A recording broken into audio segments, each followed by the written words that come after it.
ऋग्वेद मंडल number 9 सूक्त 1 मंत्र 9 में आपको दिखाते हैं, देखिएगा। ऋग्वेद मंडल नंबर 9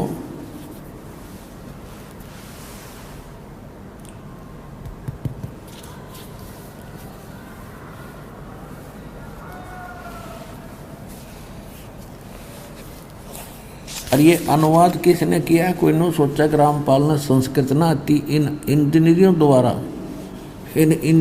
द्वारा कर रखा है ये अनुवाद आर्य समाजियों द्वारा। सर्वदेशी कार्य प्रतिनिधि सभा, महर्षि दान भवन, रामलीला मैदान, नई दिल्ली।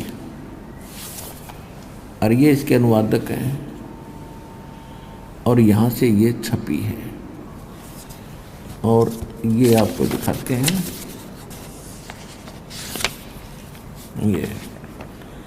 ये है ऋग्वेद मंडल नंबर 9 और सूक्त नंबर 1 और मंत्र नंबर 9।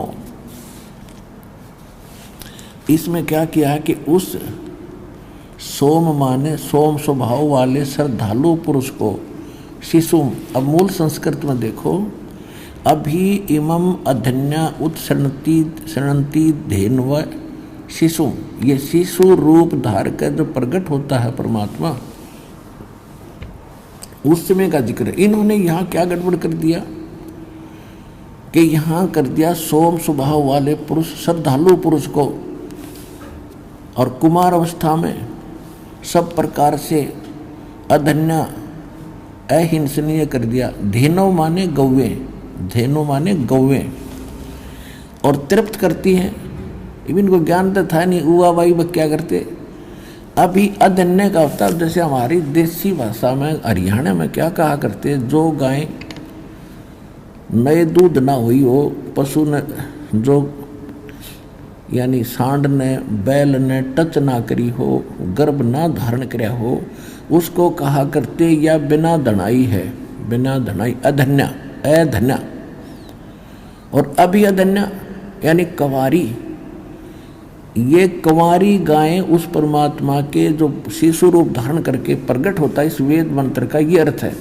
शिशु रूप धार कर जो परमात्मा प्रकट होता है, उस समय उनके परवरिश की लीला कंवारी गायों के द्वारा होती है।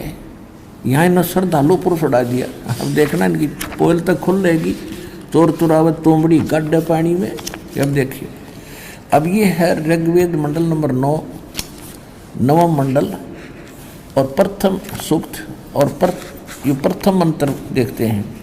इसमें परमात्मा की महिमा चल रही है। सोम माने है सोम स्वभाव परमात्मन, वहाँ पुरुष लिख के श्रद्धालु लिख दिया। ये एक मंत्र में है ना परमात्मा की महिमा। फिर 2 में देखो,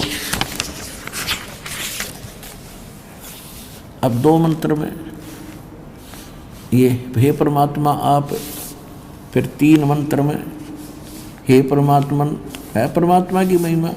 और 4 मंत्र में हे परमात्मा, और 5 मंत्र में हे परमात्मा, और फिर इस 6 मंत्र में हे परमात्मा।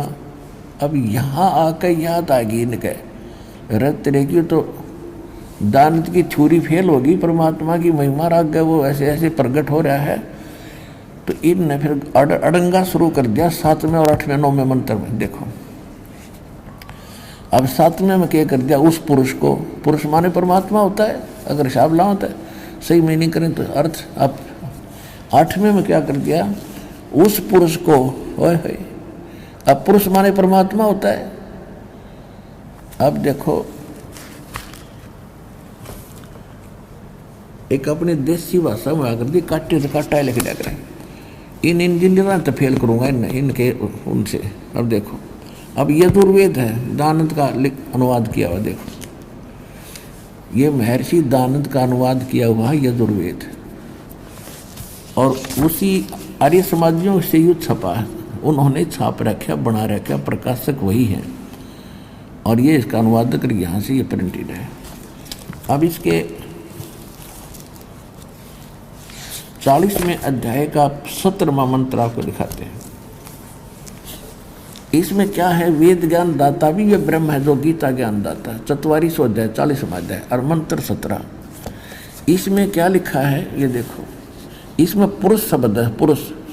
और ये अनुवाद महर्षि दानंद का है। हे मनुष्य, जिस ज्योति स्वरूप, ये ज्योति स्वरूप से गीत वेद ज्ञान दाता यु काल है, ज्योति स्वरूप रक्षक मुद से अविनाशी यथार्थ कारण के आच्छादित मुख के तुल्य उत्तम अंग का प्रकाश किया जाता है, जो वह प्राण व सूर्य मंडल में पुरुष माने पूर्ण परमात्मा है।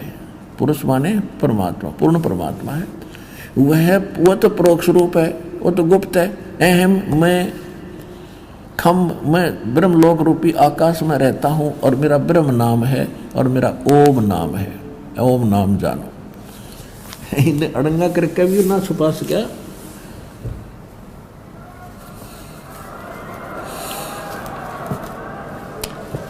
तो वहां पुरुष माने पूर्ण परमात्मा। तो यहाँ बातें हम ऋग्वेद उठा लिया, ऋग्वेद यजुर्वेद रख दिया। ये वही है जो इन्हें आर्य समाज के विद्वानों ने इसका अनुवाद कर रखा है, मैं ऋषि ने। ये वही है। अब इसके हम आपको फिर ले आते हैं। अब हम 9वें ऋग्वेद मंडल नंबर 9 सूक्त मंत्र 1 मंडल 1 का सूक्त 1 का मंत्र 8 पढ़ रहे थे। यहाँ बात अटकी थी। उस पुरुष को, उस पूर्ण परमात्मा को उग्र गतियां प्रेरणा करती हैं, यानी संसार में हाहाकार मच जाती है। उन परिस्थितियों के कारण फिर परमात्मा यहाँ स्वयं प्रकट होते हैं। उग्र गतियां प्रेरणा करती हैं और वह भासमान शरीर को, वो परमात्मा सुंदर शरीर को वह पुरुष प्राप्त होता है। ओए होए, सुंदर शरीर धारण करके वो यहाँ पर आता है। आगे देखो, ये देख लिया होगा आपने कि उस पुरुष को, उस पूर्ण परमात्मा को उग्र गतियां प्रेरणा करती हैं और भासमान शरीर को, यानी सुंदर शरीर को वह परमात्मा प्राप्त होता है। पुरुष, ये पुरुष लिखने लगे, अगुड़ पुरुष कर दें, किसी समझे ना हो। मानस मनुष्य के बारे में कह रखी होगी, मनुष्य के बारे में। अब और जिसमें 3 प्रकार से दूसरों का वारण माने कल्याण करने वाला वो मधु में शरीर मिलता है। अब यहाँ वास्तविकता इसकी ये है कि वो परमात्मा 3 प्रकार से सबका कल्याण करने के लिए, देखभाल करने के लिए 3 स्थिति है उस मालिक के शरीर की। एक रूप में तो वो ऊपर रहता है, तेजों में शरीर है, करोड़ सूर्य में राजे, करोड़ चंद्रमा से एक रोम की शोभा है।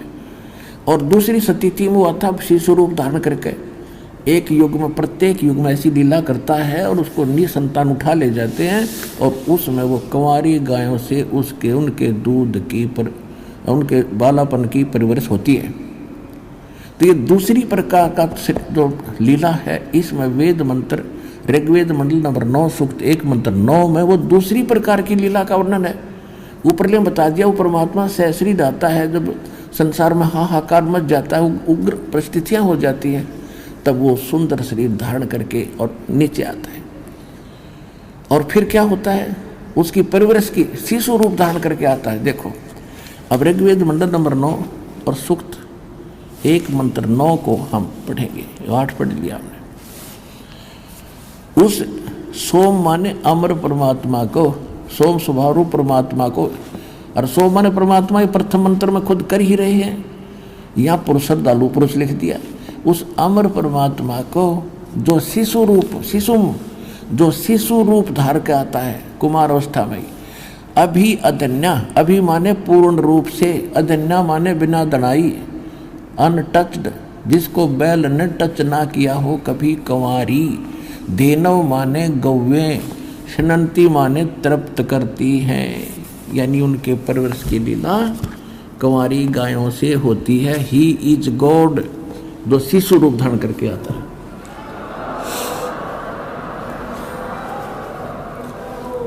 अब आपको पवित्र कबीर सागर में 600 वर्ष पहले परमात्मा आए थे, लीला की थी और उस समय लिखी थी। कबीर सागर में यूं ना सोचो, आज वेद में देख के लिख ली होगी, ये वेद तो दास ने 2002 में देखे, पहले शकल भी ना देखी थी इनकी।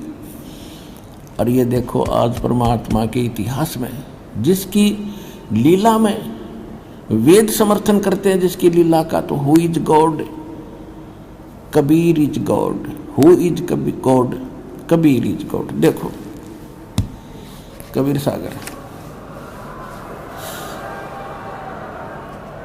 खेमराज श्री कृष्णदास प्रकाशन, मुंबई।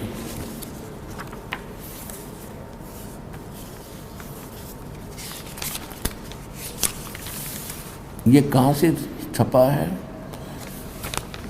कबीर पंथी भारत पथिक स्वामी युगलानंद विहारी द्वारा परिष्कृत, और ये यहाँ से छपा है। मुद्रक है, प्रकाशक है खेमराज श्री कृष्णदास, अध्यक्ष श्री वेंकटेश्वर प्रेस, खेमराज श्री कृष्णदास मार्ग, मुंबई। ठीक, अब हम आपके इसको 74 पृष्ठ पर ले चलते हैं, थोड़ा सा दिखाएंगे। ये है ज्ञान सागर, एक खंड है कबीर सागर का, अध्याय है 74 पे।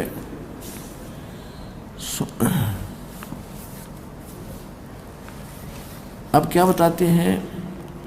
सुन जुल्हा तब मन भया आनंदा, ओए होए, कहते हैं सुन जुल्हा मन भयो आनंदा। जुल्हा ये सुनकर बड़ा खुश हुआ। जिमी चकोर पायो निश्चंदा। अब परमात्मा ने कहा था वाचा बनता पुनः मैं आयो और काल कष्ट में तोड़ मिटायो। परमात्मा ने कहा था कि मैं किसी पिछले वचनबद्ध होकर तेरे पास आया हूँ और तेरे को काल कष्ट से बचाया है मैंने। तो इस बात को सुनकर सुन जुल्हा मन भयो आनंदा, जिमी चकोर पायो दिशी चंदा। जैसे चकोर पक्षी को रात्रि में चांद दिख जा, उसकी तरफ से नजर नहीं हटती। ले सुत चले हर्ष मन कीना, पुत्र को लेकर घर आगे। अर्थासों पुन अस बोल ही दीना। अगला जन्म जब होई तुम्हारा, तुम्हें पठावे यम से न्यारा। परमात्मा ने कह दिया अगले जन्म में तेरे से मैं पार कर दूंगा। और सुत काशी को ले चले, लोग देखण ते आव, और अन्न पानी भखे नहीं, जुल्हा शोक मनाव। तब जुल्हा मन कीन तिवाना, दुल्हे ने मन में विचार किया, रामानंद सो कहा उत्पाना। रामानंद जी से जाकर इसकी जिक्र किया। मैं सुत पायो बड़ा गुणवंता, और कारण कौन बखे नहीं संता। हे संत जी क्या कारण है, ये खा नहीं रहा। रामानंद ध्यान तब धारा, जुल्हा सो तब ये वचन उचारा। पूर्व जन्म ते ब्राह्मण जाति, हर सेवा की नहीं भली भांति। कुछ तू सेवा हर की चूका, अर्थात भयो तेरा जुल्हो का रूपा। तो पिछले जन्म में ब्राह्मण था, जिस कारण से तेरी कोई गलती के कारण दुल्हा बन गया। और प्रीत प्रभु गही तोर लीना, अर्थात जंगल में उद्यान में सुत तोहे दीना। तो क्या कहता दुल्हा, कहता हे प्रभु जस की नो तस पाया। मैंने कोई गलती करी तो मैं दानक बन गया, कोई बात नहीं। आर्त हो तो दर्शन आया, मैं संकट में तेरे पास आया हूँ, मेरे संकट का निवारण करो, मेरा बालक कुछ खावे। सो कहिए उपाय गुसाई, बालक अक्षुदावंत कुछ खाई। ऐसा कोई साधन बताओ, उपाय बताओ जिससे मेरा बालक कुछ खा ले। रामानंद अस उक्ति विचारो, तुम सुध कोई ज्ञानी अवतारो। कि तेरा ये पुत्र है, कोई विद्वान पुरुष है, ब्राह्मण है।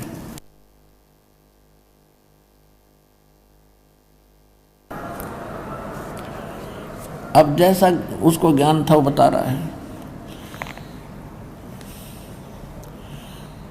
ये कहता है रामानंद अस युक्ति विचारा, तब तुम सुत कोई ज्ञानी अवतारा। और बछिया जाही बैल नहीं लागा। जिस बछिया के आज तक बैल ने टच ना करा हो, कंवारी गायें सोले ठाड़ करो ते यागा, उसको लाकर उसके सामने खड़ी कर दो। दूध चलते ही थनते, और दूध ही दरो छिपाई, अक्षुदावंत जब हो अर्ता को देखवाई। दुल्हा एक बछिया ले आवा, और चलो दूध कोई मरम न पावा। चलो दूध दुल्हा हरसाना, और राख छिपाई कहो नहीं जाना। अब यहाँ कहते हैं दूध तब पीवत नाम कबीरा, दूध तब पीवत नाम कबीरा, और खेलत संत संग मत धीरा। अपनात्मा आदरणीय गरीब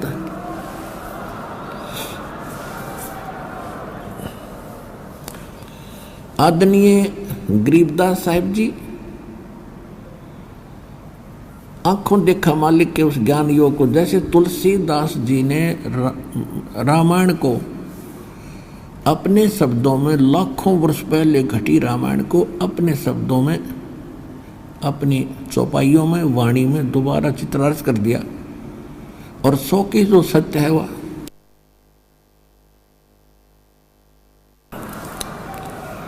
तो ये दिव्य दृष्टि होती है। और तुलसीदास जी जैसे वेद व्यास जी ने 18 पुराण और 4 वेद और श्रीमद् भगवत गीता, ये तो श्रीमद् भगवत गीता बोली गई थी युद्ध के दौरान और लिखी उसने बाद में, और एक एक वर्ड ज्यों का तो लिख दिया, क्योंकि शब्द का नाश नहीं होता, ये न्यू के न्यू रहते हैं। और ये प्रत्येक के जैसे कोड, जैसे एक यूट्यूब सिस्टम आप देख रहे हो, वो चाहे 1000 आदमी उसका कनेक्शन ले लें यूट्यूब का, सब देख सकते हैं उसमें, जिसका वो कनेक्शन ठीक हो। तो इसी प्रकार एक दिव्य दृष्टि होती है जो तुलसीदास के पास थी, लेकिन उसकी रेंज कम थी, और गरीबदास जी को जो दिव्य दृष्टि मिली है उसकी रेंज की क्षमता बहुत ज़्यादा, बहुत अक्षमता थी, जिस कारण से गरीबदास साहिब जी ने भी बताया है, और परमात्मा ने उसको अपनी सारी कथा बताई दी थी। तो गरीबदास जी भी कहते हैं, अन ब्यावर को दूहत है कुमारी को, और दूध दिया तत्काल, और पीवे बालक ब्रह्म गति तासी उपहे निहाल। अब यहाँ वेद बता रहे हैं कि जब वो परमात्मा शिशु रूप धारण करके आता है, उसकी परवरिश की लीला और कुंवारी गाय से होती है।